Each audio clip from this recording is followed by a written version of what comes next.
Hello, everyone. My name is Sarah Harari. I'm the head of the innovation team here at the Connecticut Green Bank. We're so grateful to have you all join us today for this webinar regarding our recently released electric school bus RFP. I'm going to turn it over to our Senior Manager of Clean Transportation, Kevin Moss, to run us through the deck today. Kevin? Great. Thanks, Sarah. Hi, everyone. I'm Kevin Moss at the Connecticut Green Bank. We're going to start with just a little bit of an overview of the RFP, some of the Green Bank financing opportunities that are available, and then I'm going to turn it to Paul Kritzler at DEEP to talk about the supplemental grant side of the house, and then we'll come back to the Green Bank team to talk about some of the National Clean Investment Fund compliance pieces to be aware of. So, Sarah, you can go to the next slide. So the Green Bank is the nation's first state-level green bank. And so we essentially seek to use public money to de-risk various clean energy investments and rally private capital to the space. Clean transportation and electric vehicles have always kind of been in our overall charge from the state legislature, but the electric school bus opportunity is kind of our first endeavor into the space. So we're really excited to be entering the overall clean transportation sector and to be working with all of you. Next slide. So the RFP for electric school buses, as you all have seen, seeks to put quite a bit of state funds behind the overall electric school bus transition. As I'm sure folks in the line are aware, we have a pretty ambitious state requirement in Connecticut to transition to electric school buses in all of our environmental justice communities by 2030 and statewide by 2040. So this RFP is seeking to accelerate that transition. So responding to the RFP enables project proponents, which can be either schools directly, school bus operators, dealers, and other members of the overall school bus stakeholder community, to tap into up to $6 million in supplemental grant funds provided by DEEP, or up to $40.8 million in low interest financing provided by the Connecticut Green Bank. And I'll just mention that part of the Green Bank's award is made possible by the National Clean Investment Fund. And so that's essentially bolstering our ability to extend low interest financing resources to this space. And so this RFP is really intended to be a braided funding opportunity. And so for anyone that's applying in association with a federal award through the Environmental Protection Agency, those would be available to be braided with both DEEP grants and Green Bank low interest financing. If you're seeking additional funding for a state award, like through the state DERA program or the state Volkswagen Settlement Fund awards, those would only be eligible for Green Bank low interest financing, because the funds that DEEP has available for this effort are specifically to provide supplemental funds for federal awards. So I just wanted to make that distinction clear. And then as well, project proponents are also able to propose future-oriented projects, essentially to outline what kind of mix of state grant support and Green Bank low interest financing support you would need to procure electric school buses. And what I'll say about those is that those projects are sort of intended to be, kind of lowest cost, easiest to electrify routes at school bus yards that have, really robust electric capacity. So seeking to be flexible to the needs of schools and operators that have a good sense of where they can kind of quickly deploy electric school buses. But I will mention that I think primarily we anticipate folks applying through kind of the braided either federal or state grant pathway. Next slide, Sarah. So in terms of the overall RFP timeline, it's been up on the Green Bank website since 2 Fridays ago, December 6th. And then we anticipate that DEEP will be posting a sort of parallel notice of funding availability for their supplemental grant awards later today. And then we're obviously hosting the bidders conference today. By the end of the week, if you have any kind of technical questions about the RFP, we ask that you please send those to rfp@ctgreenbank.com by close of business on Friday, and then we'll do our best to get those questions all answered and turned around by close of business on Monday, December 23rd. Obviously, if you send those in a little bit earlier, that makes it easier for us to get all of those questions posted with answers. And that information will just be pretty obviously available on our website near our overall RFP itself. And then submissions are due by 4 p.m. Eastern Time on January 7th, 2025. And next slide. In terms of the investment opportunities themselves, the Green Bank is essentially able to provide low interest financing for 3 types of hardware associated with electric school bus projects. So that's the buses themselves, charging stations or EVSE, and then kind of any electric infrastructure upgrades or make-ready infrastructure upgrades that are needed. So that's on the hardware side. And then on more of the creative financial solutions side, we can do things like bridge loans for the 45W tax credit, or bridge loans for any state grant awards that you all may have received. So just essentially extending a bridge loan up until the point that you would be reimbursed by the state grant. And I will share that the Green Bank has received clarification from the EPA that for the Clean School Bus program, we can directly pair our National Clean Investment Fund award with any project costs associated with those. So that does not count as really like a federal double dip in any way. So we're excited that we can offer that flexible financing opportunity for the winners of that award. Next slide. So in terms of the kind of forms of investment, I think generally speaking, we see financing requests coming in this kind of top bucket up here. So I mentioned bridge loans, construction loans, term loans, and working capital loans. But I'd say the Green Bank is willing to be pretty flexible overall. And so loan loss reserves, loan guarantees, other forms of credit enhancement, kind of multi-party loans, and then equity contributions as well are all potential things that we could do as part of the transactions to support these projects. Next slide. So this is a portion of the RFP and the exhibits towards the end. So this is just an overall proposed project budget template. And as you all can see, this is for sort of the braided grant financing pathway. So for this, you can essentially input any federal or state awards that you have as part of your proposal, and then whether you plan to leverage any applicable federal tax credits. And so essentially lining out all of the mix of incentives that you have available for each project and what sort of the differential is pre any grant or financing contributions from the state of Connecticut. Next slide. And then we also included a proposed financing sheet in the RFP. So all respondents are highly encouraged to kind of put in a mix of, requested grant and low interest financing scenarios. And that's really because, the amount of grant funding that DEEP has available for the scale of federal electric school bus awards is not something that they can easily just disperse to all parties and get them fully allocated in terms of capital. And so this is a competitive process. And so providing us with a mix of scenarios will enable us to hopefully stretch state grant dollars as far as they can go and get everyone the capital solutions that they need to land all of these projects. So if you have any questions on sort of how to structure these grant financing combinations, the Green Bank team is here to help, and will provide those answers through that kind of formal question and answer response that I mentioned earlier.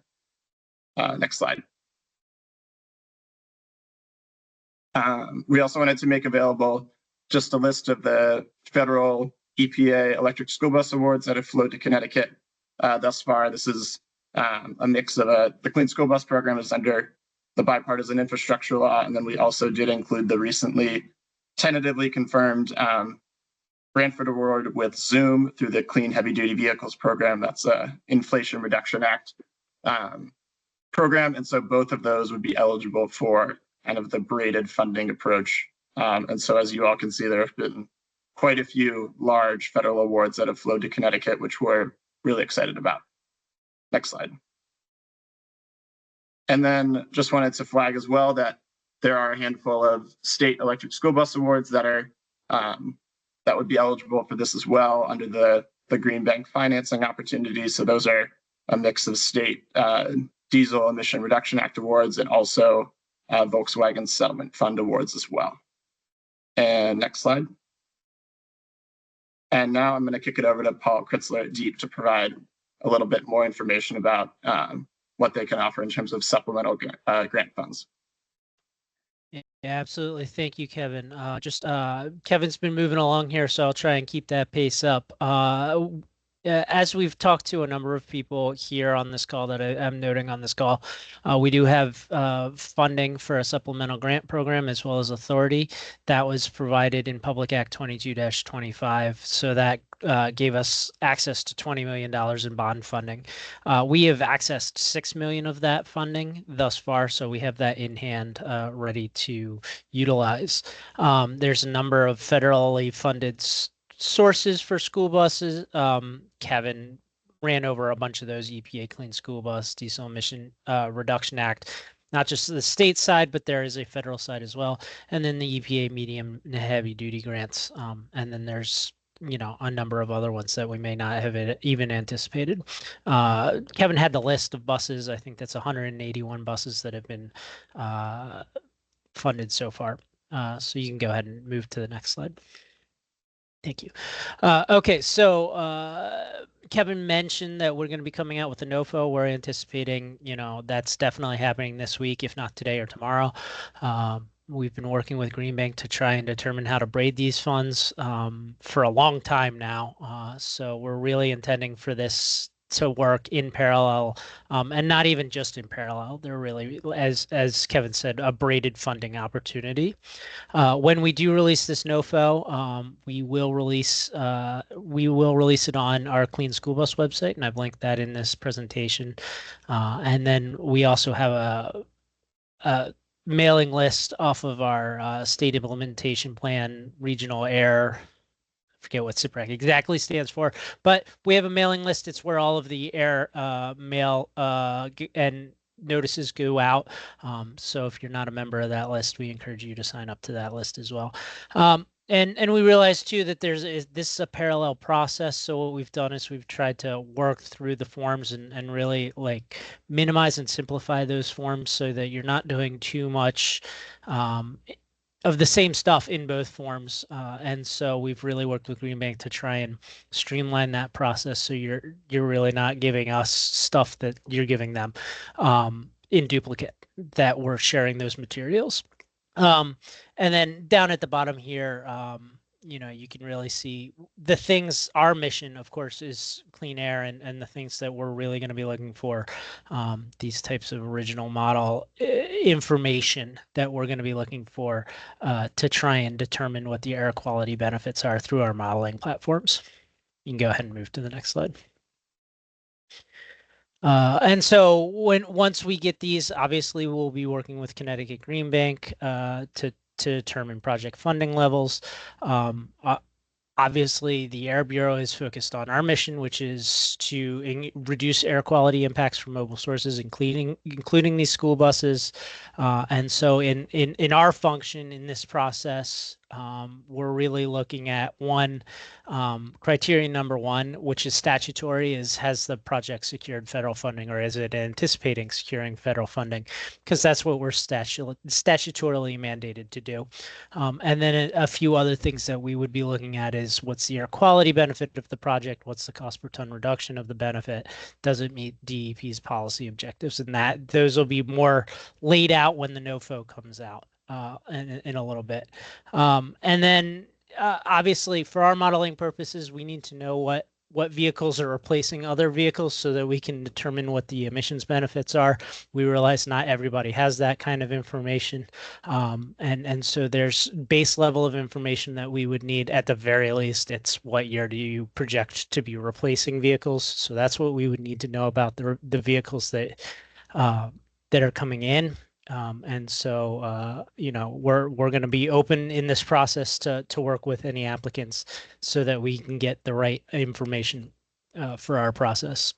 And that's really it. And like I said, we're anticipating this coming out, in the next day or two. And we will, send that out via DEV's methods and channels. And then we will also, let Connecticut Green Bank know so that we can kind of cross apply all of those links and notices and stuff like that. So that's it. Thank you. Great, thanks, Paul. I believe, Stephanie, you're up next to provide some additional information about the Green Bank's National Clean Investment Fund Award and some of the compliance aspects to be aware of there. Great. Thanks, Kevin. Thanks, Paul. Yes, hi, everyone. I'm Stephanie Cohane, joining with the Connecticut Green Bank team as the Associate Director of Greenhouse Gas Reduction Fund Implementation. So wanted to spend the next few minutes of this webinar going through at a higher level some of the federal compliance requirements associated with this stream of federal funding. So just as a point of kind of overview, and Kevin mentioned some of this already, but the Greenhouse Gas Reduction Fund, or GGRF as it's referred to, was part of the Inflation Reduction Act.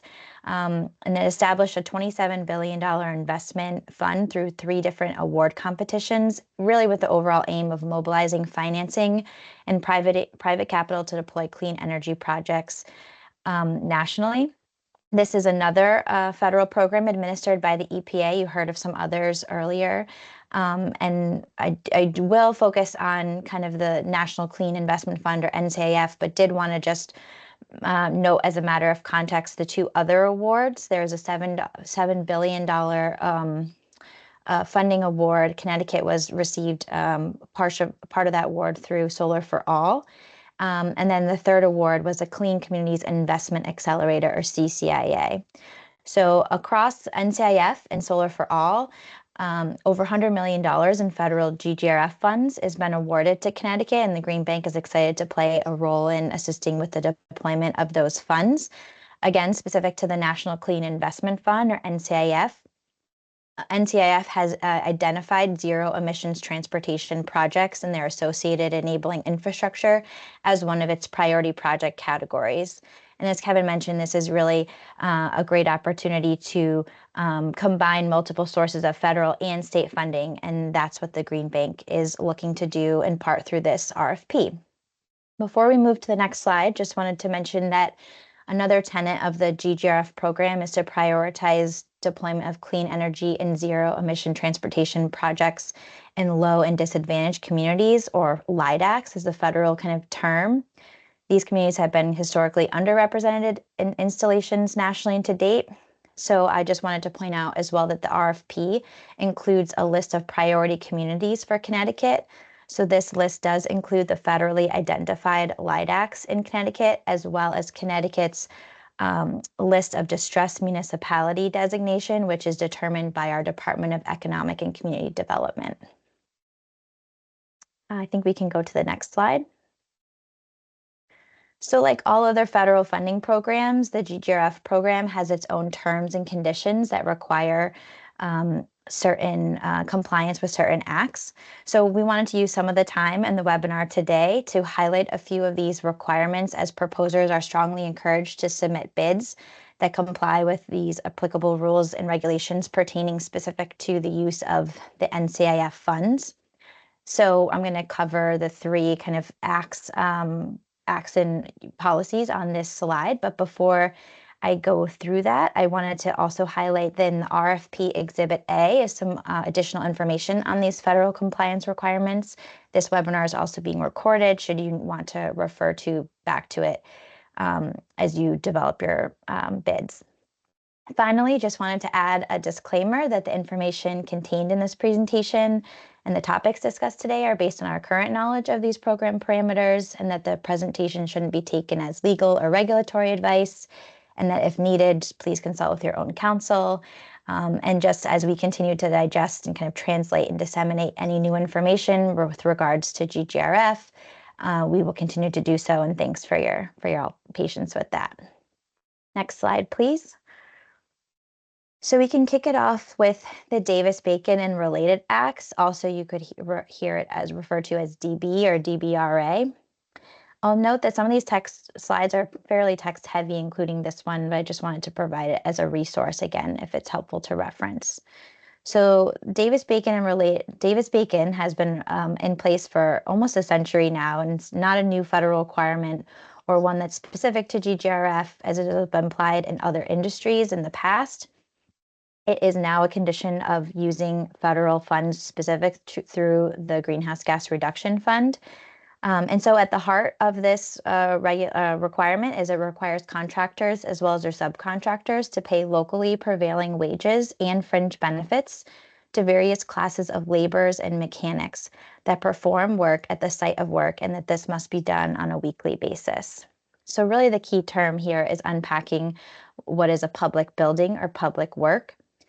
DBRA applies to construction, alteration, and repair of a public building or public work that's financed in whole or in part with, in this case, federal GGRF funds. Just as a note, a site of work doesn't include kind of permanent office locations, for example. In addition, as part of the related acts piece, there is a provision whereby contracts in excess of $100,000 require contractors to pay overtime provisions that are specified in this separate act listed on the slide, and that, of course, contractors are prohibited from inducing employees into non-compliance, essentially, with these federal requirements. We can go to the next slide. Oh, one back, thanks.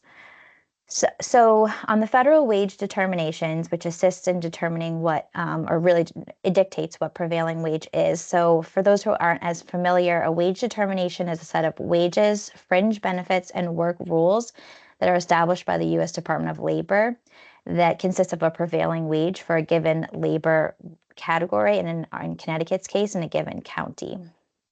I have a screenshot on the slide here that shows where on sam.gov you can folks can look up these wage determinations. Essentially lists a basic hourly wage by county and construction type. Those construction types are residential, building, highway, and heavy. And the wage determination, as I mentioned, is comprised of both a rate and a fringe rate. So a note here that workers must receive the equivalent of both the wage and fringe rate, but that this could maybe provided in whole or in part in cash if that's necessary. There just needs to be documentation that backs that up. Next slide, please. So wanted to just highlight some of the contractor requirements if this becomes relevant based on proposals being submitted. So through the solicitation process, oops, sorry, go back one slide, please. There we go.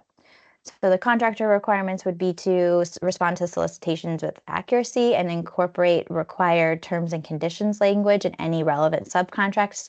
You can find that language, I believe, in the Exhibit A that I referenced in the RFP. And essentially just ensuring that no subcontractor is awarded to a debarred entity. There's a list of such entities on sam.gov. Moving to the implementation phase, again, workers relevant under these classifications of the construction classifications must be paid on a weekly basis while construction is underway, and that fringe benefits must be paid regularly, which is no less than quarterly.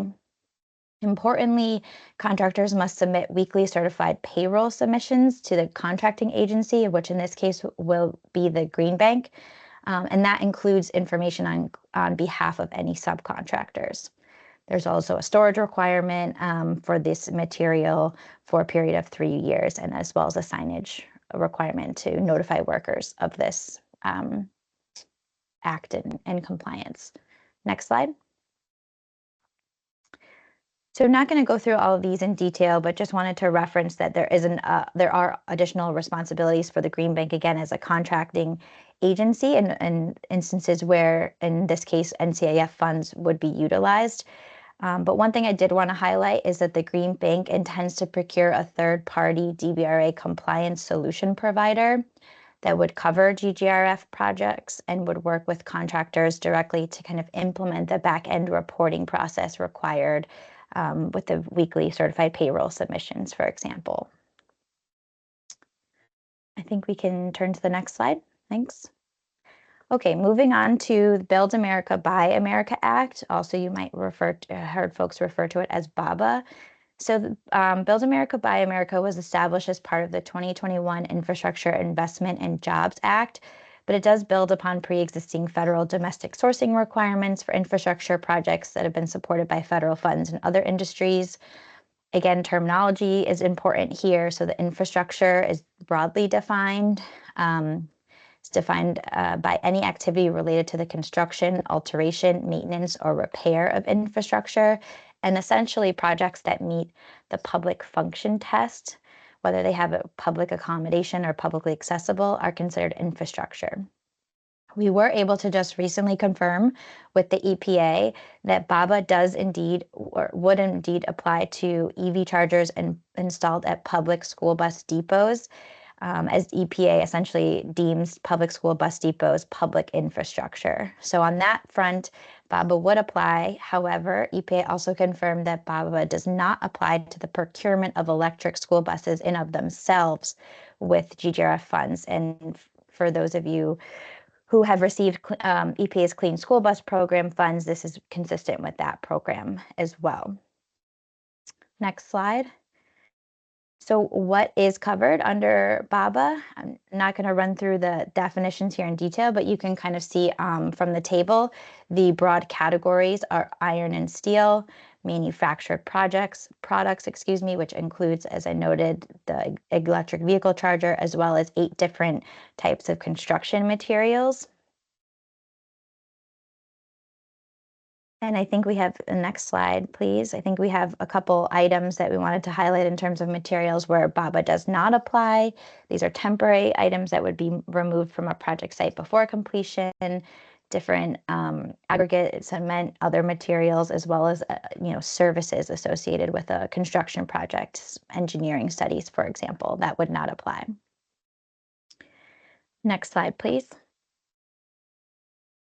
So just the takeaway on this slide, I think, is important to note that prior to installation of any materials covered by BABA with the use of NCIF funds, in this case, a signed BABA certification letter from the product manufacturers must be obtained. And this diagram shows kind of a flow of how that information may be obtained. Ultimately would come from the product manufacturer, who would provide a BABA certification letter or other supporting documentation that often would go to a supplier of that product manufacturer, and then ultimately a recipient or contractor would be responsible for maintaining that documentation, in this case providing it to the Green Bank, just to ensure compliance on this front. Next slide, please.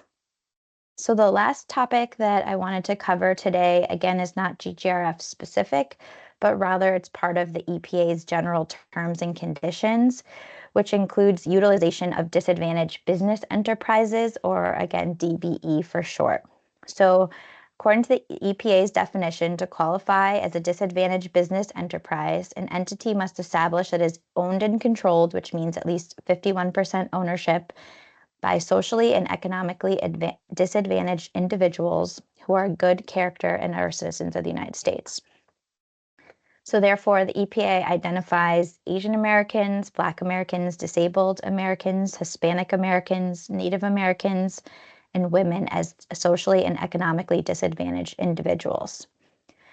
So what we ask in this RFP, if that contractors or bidders can demonstrate if any of these categories apply, and they can therefore demonstrate their DBE eligibility. And there's a couple different ways that could be done. For example, in the state of Connecticut, the Department of Administrative Services has a supplier diversity program that certifies, among others, minority business enterprises. So anyone with an MBE certification in Connecticut's program would qualify as a DBE, as well as anyone, for example, with the U.S. Small Business Administration's women-owned small business certification. If there are other documentation that you would like to kind of self-select as a DBE, just please provide that self-selection or self-certification information as part of your RFP response as well. Next slide. I think that brings us to, oh, there's one more slide. So I will note that there are no kind of fair share objectives with regards to disadvantaged business enterprises and procurement processes, but rather the EPA has established 6 good faith efforts. Again, a lot of text on this slide, so I will just highlight a few areas here, including whenever possible, contractors as well as the contracting agency, in this case the Green Bank, will post solicitations for bids or proposals for a minimum of 30 calendar days. Again, whenever possible. And just the fact that, again, as a prime contractor, these 6 good faith efforts, it is our understanding that they would flow down to subcontractor relationships as well. Okay, Sarah, I think we can pause on the next slide here. That's the wrap of our presentation. We covered a lot of ground in a short amount of time. So just want to remind folks, if you do have questions that you'd like to pose live, to please use the Q&A function here. That, as Kevin mentioned earlier, that their responses are due. Well, Kevin, yes, Stephanie, yeah, there might be discrepancy there. Go ahead. Yeah, we decided to extend the question submittal timeframe until the end of the week. So looks like I forgot to update this slide. So yeah, Friday close of business for questions submitted through the RFP email that you all have access to. And then the Green Bank will seek to get those turned around as quickly as possible by close of business next Monday. Great. So if folks have any questions, encourage you to use the Q&A function. We'll do our best to answer them live.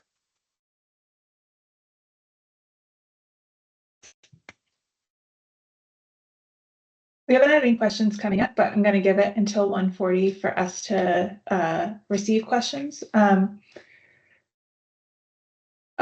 have a question that came in. I think this is jointly for Paul and Kevin, to clarify the Connecticut Green Bank is a separate application from DEEP. Paul, do you want to share a little bit about what will need to be provided to DEEP if they're seeking the supplemental grant funding? Yeah, so it is a separate application. Like I said, we tried to eliminate, having to provide the same thing in 2 different places. So that will be posted on our website. It's really just an application and then an Excel file that has some information about the school buses. But you'll notice in the application, specifically, particularly for the financial part, what we're asking for is what you're providing to Green Bank. So you don't have to duplicate it in both locations. To make everybody's lives easier, we will be reissuing an updated RFP with the form attached as an exhibit so that you have it all in one place. And we'll have an updated version posted to our website once the DEEP form is live. Kevin, we have a question for you. Can any of these funds be used towards costs to upgrade utility side infrastructure? Yep. Yeah. So as I mentioned, the Green Bank can offer financing on the make-ready infrastructure side, and part of the rationale there is that we know that the EPA Clean School Bus program does not allow that as a allowable expense of the grant award, and so that's why the Green Bank has been pretty focused on making our low interest financing available for that use case.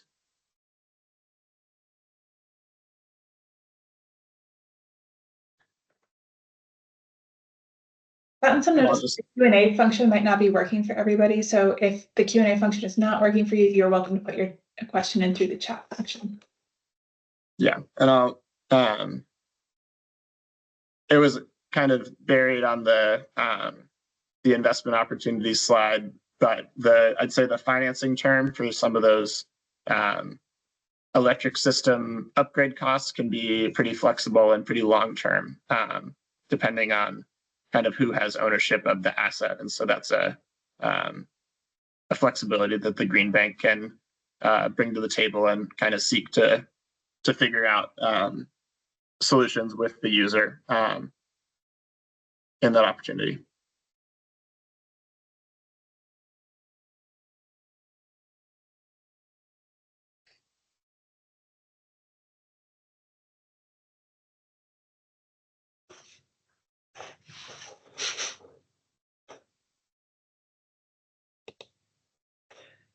Another question's come in. The payment request form of the 2023 EPA CSB rebate program has been submitted. If ESBs have already been procured, purchase orders submitted, are we still able to submit for funding for the bus?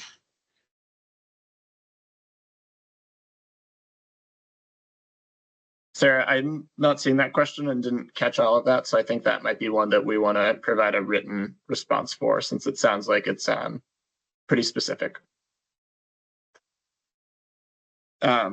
And then I'll add a little bit more context on the utility side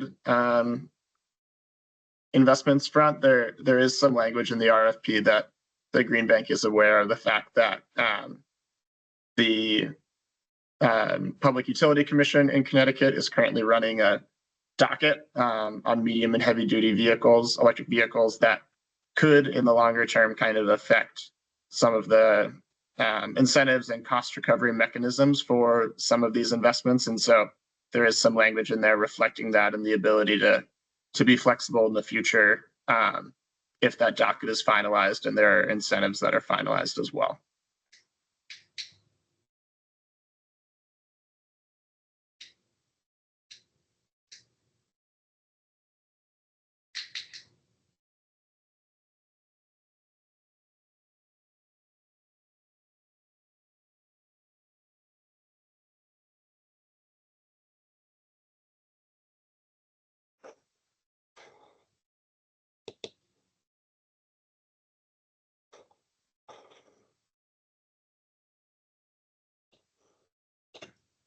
Okay, I'm not seeing any more questions come in. If anybody else has questions, the email address to submit them is right here on the page. It's also in the RFP. It's rfp@ctgreenbank.com. As Kevin said, please get your questions in as soon as possible. The latest we'll be accepting questions is by 4 p.m. this Friday, December 20th, and we'll get the responses to those questions posted as soon as possible, hopefully by the close of business on Monday, the 23rd. With that, I'm going to close out the webinar. Thank you so much to everyone for your time and participation today. Thank you, everyone. Thank you.